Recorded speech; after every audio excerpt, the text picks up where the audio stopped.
Hi, welcome to the Catalyst Podcast. I'm your host, Hunter Burney. A catalyst is defined as a person or thing that precipitates an event. A catalyst is something that it participates in a reaction, but does not get consumed in the reaction. There's a heart behind this podcast for, people with aspirations. There's a heart behind this podcast for motivated people that want to make a difference, that have a bias for action, that really, truly want to be a catalyst in the environment around them, both professionally and personally, in their homes, in their workplace, and beyond. So welcome to this podcast. I really hope you're enjoying the series that we're in. Welcome to this episode, and let's dive right in.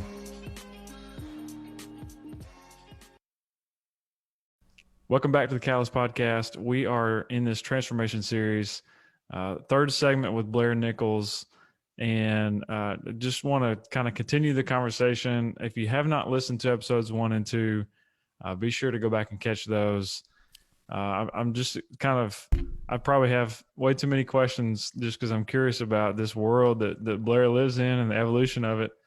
And so we'll tie this up here in this episode. But to kind of carry on what we were just talking about, and he was giving you were giving some advice about just kind of how you can work with, take somebody's story and Molly's movie and things like that.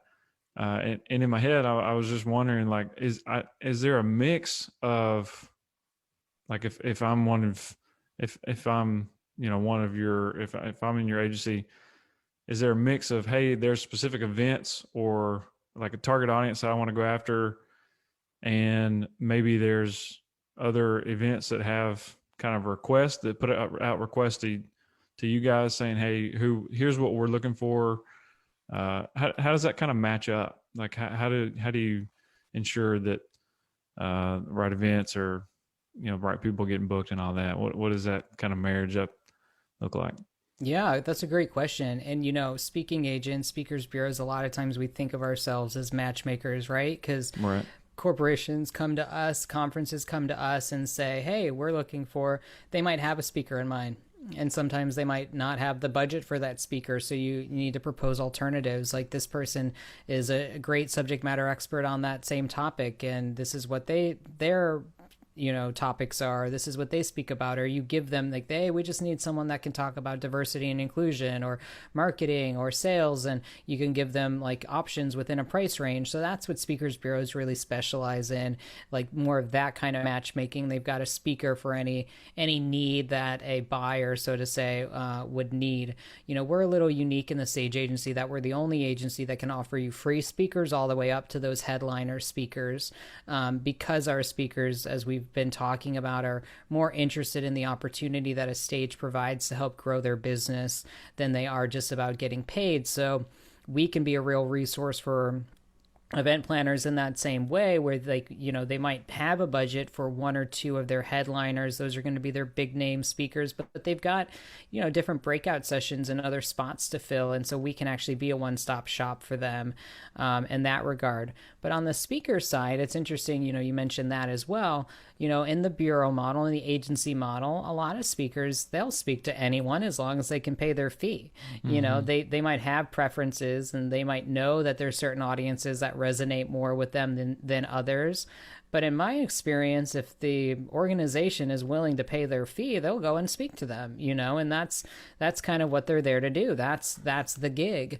So they're there to get paid and tell their story or share with, their expertise with that audience. And the good speakers customize it to that audience, understand that audience, and make sure that their message really resonates with what they do. Mm-hmm. But again, it's not really, if they've got the time and the money, then that's who they'll go and speak to. Our clients are more concerned. I mean, they're not going to speak for free to any audience. So for us, there is a little bit more where we do have to match make, mm-hmm. With our speakers. They know they want to speak to a certain audience. They might want to speak to a health and wellness community, or they might want to speak specifically to finance professionals or lawyers or accountants. They might have target audiences that they're really looking to reach. So that's where getting a speaker for free can happen because the speaker wants to reach that audience. You've got a valuable stage or a community. A lot of associations are great targets for us because they're responsible for educating and sharing content with their members, and that's really their mandate. Whereas a company isn't maybe going to be as much of a great target because they're just one company and they're looking for a certain subject. So it really depends. For us, we have to be more conscious about who our speakers want to speak to, because if they're not getting paid, it has to be an audience that makes sense for them. Yeah. So there's a little bit of a different kind of math or calculation that goes into that. But again, the best speakers, no matter who they speak to, are going to customize, and then speakers who are highly strategic are just going to be really targeted on the events and the places where that audience is going to gather. Yeah, no, that's interesting. And part of my curiosity comes from, I'm actually on a event planning committee for an industry organization that is in the manufacturing world. I'm not actively in manufacturing still right now, but we talked and they wanted me to kind of stay on the group, and I'm not actively in conversations or decisions on who we are necessarily booking for us, like the main segments, but what our conversations as a group tend to be on these monthly calls as we're planning this annual virtual event now is some of the smaller, like, breakout type stuff like you're referring, and that tends to be hey, who do you know, like, what business owner or leader is in our network that we can call on, which isn't a bad way to go about it. But I get the sense, and I need to have, I realize now I need to have a conversation offline with the lady that kind of spearheads this, just to see if someone like that is aware, because I have no indication that they're using, a service or anybody to kind of help steer some of this, and maybe they don't want to, but it's just interesting from my experience, having sat through several meetings where it's like, well, maybe if we can't find this person, we'll just change this topic from X to Y. Yeah. There's a lot that goes into event planning, as you know, but. Well, and I think that's why it's such an interesting business model, because the event planners that work with us don't pay anything. There's no fee to work with us. Our clients, our speakers, are the ones who pay us.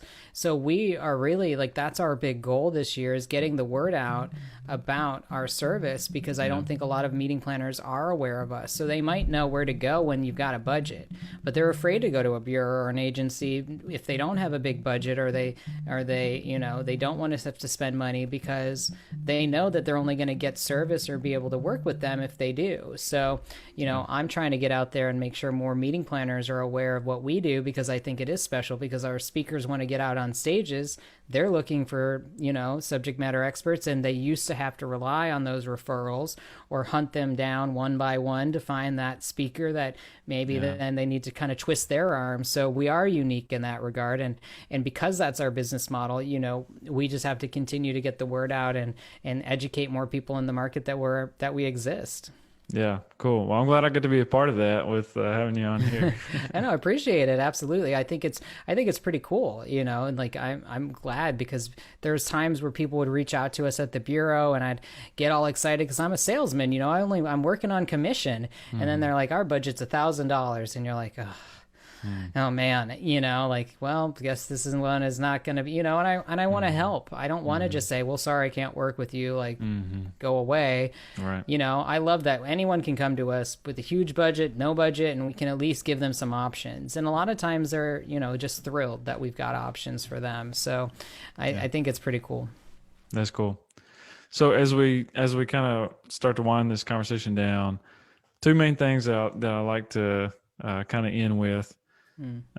One, and I'll say them first and then we can hop in, but okay. The first one is kind of, what are you excited about going forward? Like, what's maybe it's something that's, we're absolutely going to make this happen in 2021. Maybe it's beyond that.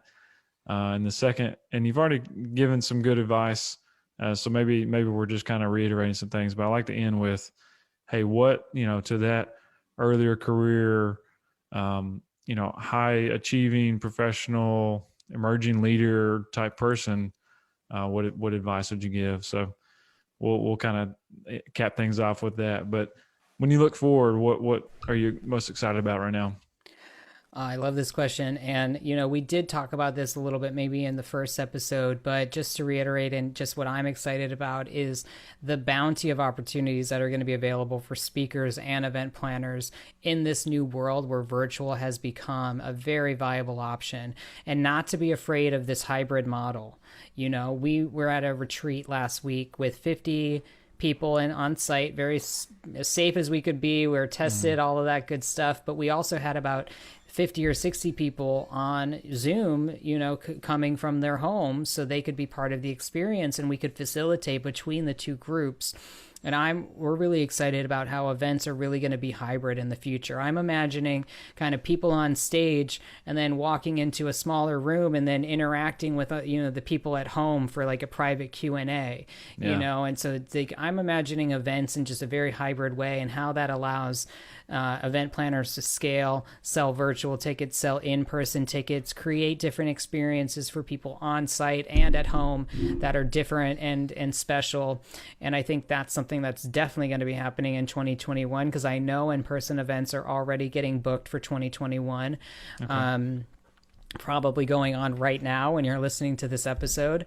Yeah. And I'm excited about, how we're continuing to grow our agency and get the word out, and hopefully be able to serve a lot more people and provide them with great speakers, and not make them search all over the internet to find free speakers for their events, or just rely on those referrals. So I think that's probably my top answer to number one. And number two, no matter if you're an entrepreneur or you're, just a motivated professional and you're growing your career, it's never too early to start figuring out your message, what your expertise is, and what problems you can solve in the world, in business, in general. You never know where your next job's going to come from, and you never know when you're going to be needing to look for your next job or figure out a business on your own. So I think by starting to, share content, if someone's asked you a question more than 2 or 3 times, write a blog post. If this is a conversation that you could be a mentor to someone about, write a book. And if people are asking you for that, then that's something that you really can get out there in the world, and you don't know what's going to come from that. But speaking as a side hustle is never a bad thing. Speaking or doing anything like that as an addition. So I just encourage you to, be thinking about what you're passionate about. And it might not be your day job. It might not be what pays the bills, but it could be. And, it could turn into a business. But if you start putting those steps in place and start figuring out your message now, and start getting out on stages, whether it's your school, your alma mater, where you came from, your kid's school, your church, any organization that'll have you and that you can add value to their community, you'll be surprised what can come of that. So I'd say go ahead, take that first step, start putting those plans in place, because you never know where it may lead you. Yeah, man, that's awesome. I love that. Thank you. Hey, third bonus question.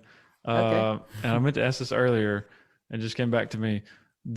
So when you think about books, macro level trend, what is that? Is the number of books being published, or however you want to phrase that, does that seem to be upward trend, downward trend, or just kind of all over the place from time to time? What's... I would have been one of those people, even starting out in publishing, that would have been pretty cynical about ebooks completely taking over, and it just being a thing. It just being kind of a like less books are being published because less people are reading, and there's more video. I think more books are being published than ever before. Wow. And I think, we've kind of hit a plateau with the balance between ebooks and hardcover paperbacks. Some people really still love books.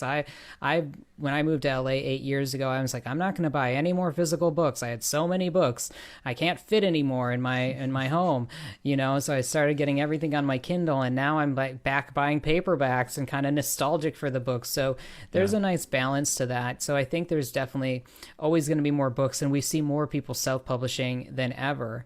I think where books are going and what's really cool is with tablets, with more interactivity with the books. So you're going to see a lot more video books. You're going to see books that might have quizzes and assessments and polls embedded in them, so that they can become a lot more, especially in an educational space, they can be a much more, interactive tool for engagement, for learning, and even if it's fun, I think that's something that I would love to see happen more, because we've got the technology. Why not leverage it and make it something really cool? So that's what I think is happening in publishing, and probably more what we'll see in the future.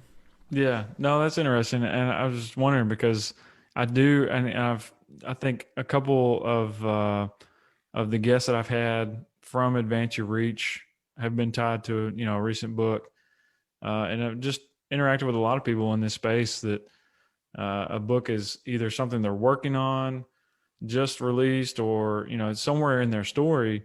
And, I guess the thought has just come, because I do both, and I have 6 books stacked up on my desk right next to me. Yeah. I've spent a period of my career on the road and had 0 time for reading, and did audiobooks and tried the clipping feature and digital notes and stuff like that. It just never felt the same as having a highlighter or a pen in my hand. So I there's value in both. My 2 favorite audiobooks are the ones where the author actually read, actually like narrated. And you get a little bit extra content in there from time to time that, a little fill in the blank. Sometimes it's language, sometimes it's, actual additional story context. But no, I just think that's it's continue to be fascinating to see where that grows and has, like you're saying, interacting in different ways, adding value in different ways, engaging different generations and things like that. Oh, absolutely. I love when the author is the audiobook narrator as well. You definitely get a lot more flavor with that, a whole different experience. And I'm not a big audiobook person because I'm also a very visual person. I like to be able to see and kind of imagine in my mind. And sometimes if I'm listening, my mind will drift. But, sometimes it's easier. Some people are better with fiction or better with nonfiction if they're listening. And whatever works for you, I would just say, don't give up on trying to consume it in some way. I'll do podcasts and I'll do other things like that. But traveling is often when I get most of my reading done, on a plane. So I've been excited. I've gotten to do a couple trips already this year. I'm hoping to travel more in the future as things open back up, because that's really when I would have that captive time where my phone can't distract me and I'd get to read. So I'm looking forward to that some more this year too. That's awesome. So for those listening, what's the best way if they want to get in touch with you or just see you on social media or something like that? What's the best? Yeah, reach out to me on LinkedIn. I'm Blair Bryant Nicols. I think I'm the only one. You can definitely message me, connect with me there. If you are a speaker and you'd like to get a free resource from us, we'd love to share that with you. It's our digital event checklist. A lot of times people ask, what do I do? Someone was invited me to speak on their stage, and how do I prepare and what do I ask? And I think it's important to be prepared and to illustrate that you're really going to customize and make a great presentation if you want to land that stage or whatnot. So go to advanceyourreach.com/send gift, because we're sending you a gift, send-gift, and you'll get that digital event checklist. So yeah, LinkedIn, get our free digital event checklist, something great to just use in your next conversation with a meeting planner. And otherwise, you can check out advanceyourreach.com or insidethegreenroompodcast.com and check out our resources there as well. Fantastic. And I will have links to that in the show notes, everything you just described. So make sure it's in the show notes. Well, Blair, it's been a great conversation. I really appreciate your time and just excited to get this out there. Thanks, Hunter, and good luck to all of you, and hope that you have a very wonderful 2021. Thank you for being a part of this journey. Definitely subscribe, like, check out Be a Catalyst on Instagram and on Twitter. Also, don't forget to check out the YouTube channel where you'll find videos in addition to the Catalyst podcast recordings that give a little bit more context around my heart for training, my heart for seeing early to middle managers and first-time leaders really thrive and be a catalyst in the organization that they're in the project that they are after, everything that goes along with that. So thank you for being a part of this. Tune in for the next episode, and remember, be you, be confident, be a catalyst.